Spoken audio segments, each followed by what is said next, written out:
Well, we're here in the Leopoldstadt rehearsal room, and I'm here with the playwright, Tom Stoppard. A few months ago, I asked you what your best hours are. You said 12 till 4. That's noon, by the way. Yes, noon till 4 p.m. I like to start work about noon and work till 4 or 5. Yes. We start rehearsals at 10:30 a.m. How's Yes. that? How are you coping with that? Honourably. Yes. I'm not sure that I've even been late once. I don't think I have. You have been late, Have but I? but Oh, dear. forgivably. I mean, not in an outrageous way. Oh, But it's the playwright's privilege. Well, to drift in and out. different directors have different ideas of what a playwright's privileges consist of. I've known directors over the years who essentially have banished me for periods, and then there are others who kind of get a bit fidgety if you're not there all the time. And I don't really feel that I should be there all the time, but I simply like the experience of rehearsal. It's always interesting, and I'm always happy to sit in a rehearsal and observe and say nothing whatsoever. But there are times when I was younger where I would interrupt, stick an oar in, probably too often. I hope by now I've got more or less the right balance. Oh, you're impeccable. We worked together on travesties a few years ago. And I remember at the time you were saying, I must write a new play, I'm desperate to write a new play, but I don't quite have one. And then at some point you went away and burrowed and found yourself in Vienna, which seems to me a very natural place for you to be. You've been in Vienna before with 3 adapted plays, 2 Schnitzlers and Nestroy. and Nestroy in the 70s and 80s. What led you to Vienna this time? It was to some degree more personal. I'm Czech, not Austrian. I was born in a town you could drive to from Vienna, but it was in Czechoslovakia. Zlin. Zlín, it was called, Zlín. yes, Zlín. It's been at the back of my mind that it's something I've never used. It felt like unfinished business. Those who don't know, what is it, where is it, and why is the play called it? Leopoldstadt is the old Jewish quarter of Vienna. From very early on, it was the Jewish quarter, and at different times it became really overcrowded as bad things happened north and east, where Russia and Galicia, there were lots of refugees finding their way to Vienna because around about the 1860s, the emperor of the Austro-Hungarian Empire emancipated his Jews. If you were a Jew in the Austro-Hungarian Empire, you had the same rights as everybody else. Leopoldstadt was still the part of town for the poor Jews. As the Jews got more successful, a generation later, there were many baronial Jews. Some of them famous would know about. The Hair with Amber Eyes is about a family who were like Rothschild. And Schnitzler was another, Viennese Jew. Mahler was born a Jew. So Jews and culture in Vienna, they were indissoluble, really. And Leopoldstadt simply means Leopold town. This feels to me very you, that the play is called Leopoldstadt, but it's not set there. It's set in the posh side of town. This play strikes me as both notable and inevitable in that it deals with elements of your Judaism. Yes. And your ownership of that side of you, which you've addressed, I would say, indirectly over the years in your work. But in this, Latterly. In this, you address it directly. Knowing you as I do, I suspect that wasn't because it's relevant. It's just what came. It's quite hard to sort of look at the way I navigated from this vantage. In 1976 or 7, I wrote a piece which was entirely about Russian Jews being denied exit visas for Israel by the Russians. I prefer the Leopoldstadt kind of play because I like theatre more than I like meta-theatre. And there's a lot of meta-theatre around, by which I mean plays which are self-aware about themselves as being plays, commenting on themselves and so on. You started all that. No, I can't possibly claim that. Thank But you very much. You were a practitioner Yes, of that. I at one point in I your did. career. I did. Yes. Rosencrantz and Guildenstern Are Dead is There was meta, a period to where an extent. it was what I've said was upside down, because I used to prefer meta-theatre. right. I notice you have a slight cough, Tom. I notice also, because I spend a lot of time with you, that you're a fervent smoker still. Do you think you'd ever give up the ciggies? Oh, I should think so. Yes. Yeah. I Right. think, What would be the context in which you give them up? well, probably the context would be a general giving up of most things that Yes. keep you going. Because I do remember as a young man when I started smoking, one of the reasons I started smoking was because of you. Because Oh, no, really? Well, yes, because I'd been warned about it, of course. Even in the 1970s and early 80s, we knew they were bad for you. But I reasoned to myself, well, if someone as clever as Tom Stoppard smokes, it can't be that bad. Oh, no, it's the dumb side of me. Right. Yeah. I see. Thank you for that. But, Do you take the Tynan view of smoking? what was that? And he said words to the effect that he couldn't live if he couldn't write, and he couldn't write if he couldn't smoke. Yeah, I say the same thing. I understand it through something said by a friend of mine whose mother asked him more than once if he would not smoke. And he was a boy who worked very, very hard for very little reward. And he said something which touched me to the heart. He said, "Mum, that's my holiday." I remember you saying once that you couldn't bear to write a play that didn't have any jokes in it.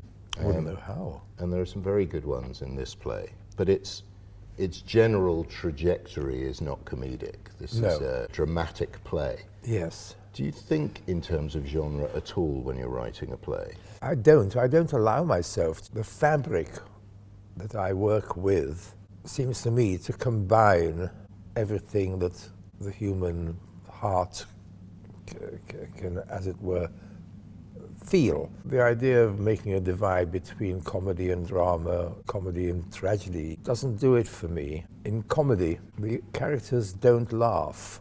In tragedy, they weep. And I don't write tragedy. It's a funny thing to say when I've written a play in which a huge tragedy occurs.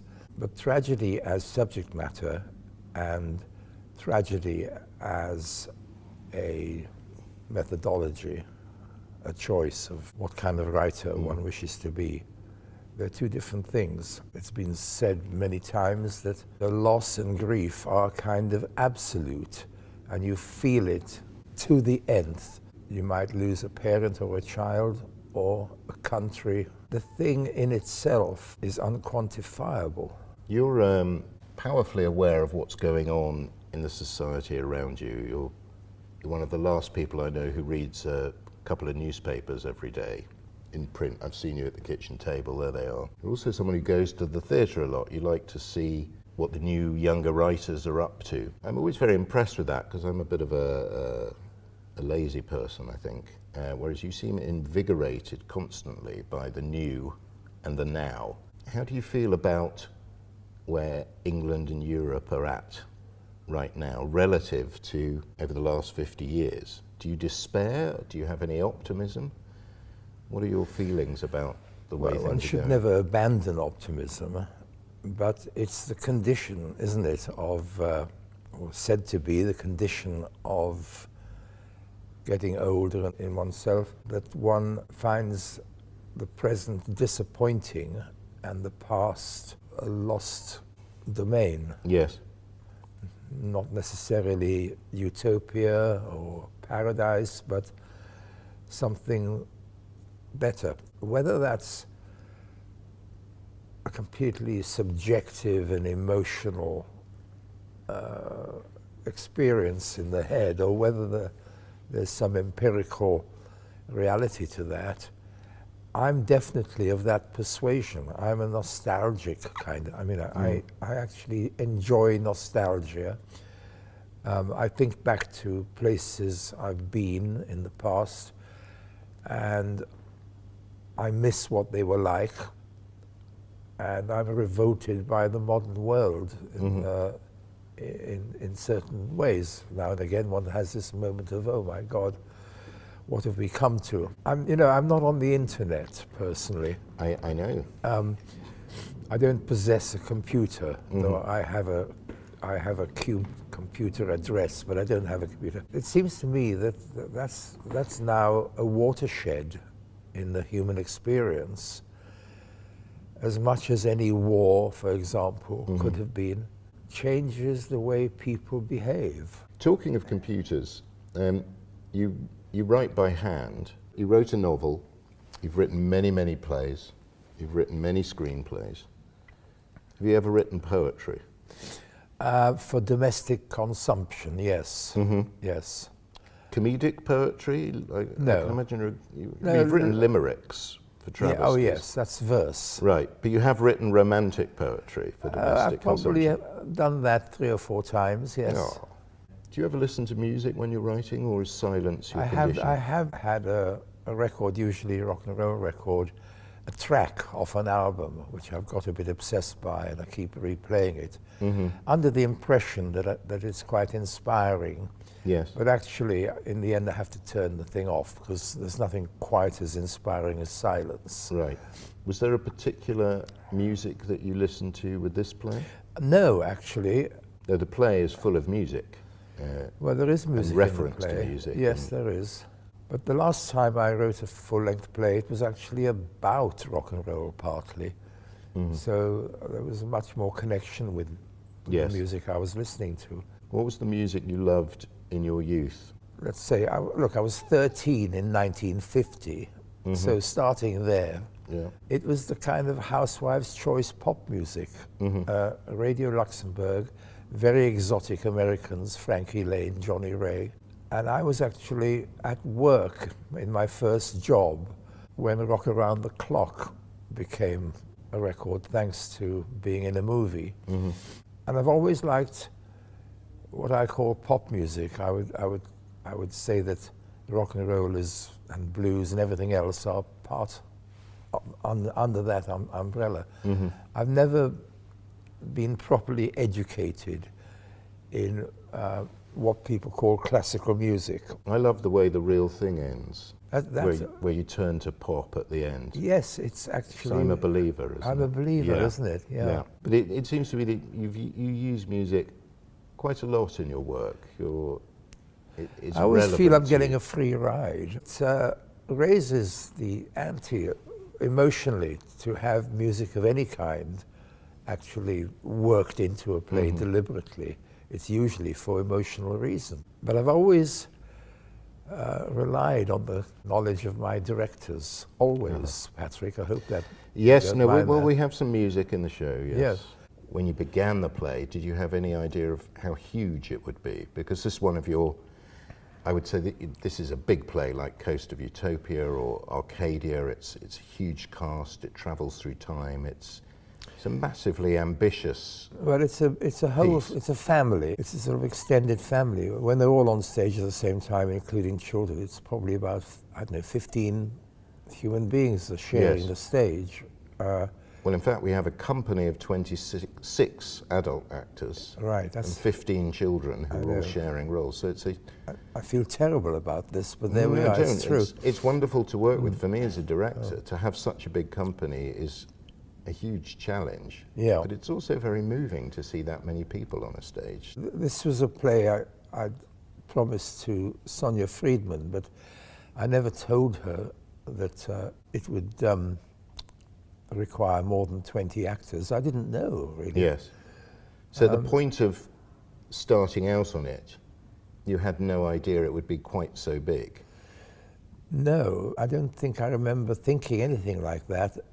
But at the same time, I did realize that I was going to have more than one generation and that actors would have to age in the course of the story.